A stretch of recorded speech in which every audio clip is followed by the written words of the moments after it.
چونکہ وقت بہت کم ہو گیا، اب مجھے ذرا ہی بتائیے کہ آپ کا جو طرز تبلیغ تھا خاص طور پہ وہ بڑا اہم ترین ہے.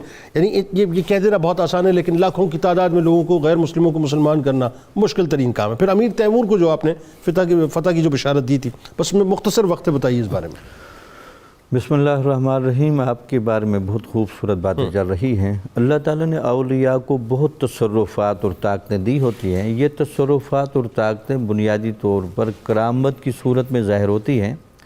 ایک تو آپ کی شخصیت کے اندر وہ جادو اثر مقناطیسیت تھی کہ کوئی بندہ جب پہلی دفعہ دیکھتا تو رک ضرور جاتا. اللہ بھئی یہ چہرہ، یہ بندہ، یہ ڈھب، یہ پہلی دفعہ ایسا کوئی بندہ دیکھا ہے.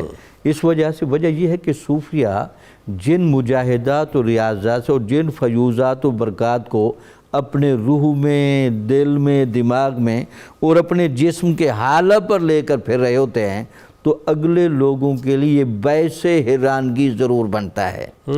آپ کو جب کافروں نے دیکھا تو لگتا یہ ہے کہ کافروں کے روح میں چھپی ہوئی صدا الستو بربکم قالوا بلا صرف آپ کے چہرے کی رویت سے پیدا ہوتی تھی. بے شک. تو اس وجہ سے غیر مسلم بڑی کثرت کے ساتھ مسلمان ہوئے. اس کے علاوہ جن لوگوں کو دیگر علوم کے اندر بڑی مہارت تھی جی اور استدراج کے بڑے قائل تھے اور شیطانی طاقتوں کے قریب جانے کی وجہ سے شیطان کی طاقتوں کے مظہر بنے ہوئے تھے، ان کے ساتھ بھی آپ نے بڑے بھرپور مقابلے کیے اور ان کو بھی زیر کیا.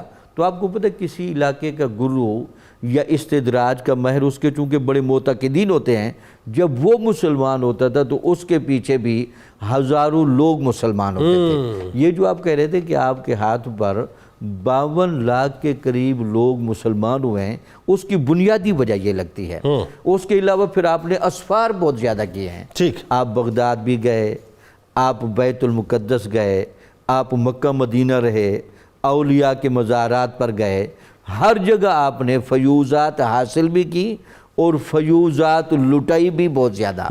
اس کے علاوہ اللہ نے آپ کو تصرفات اتنے دیے تھے تو ان کی صحبت میں بڑے بڑے علماء، یہ علامہ شہاب الدین دولت آبادی کو علامہ جامی نے بہت اعلیٰ القاب سے یاد کیا ہے.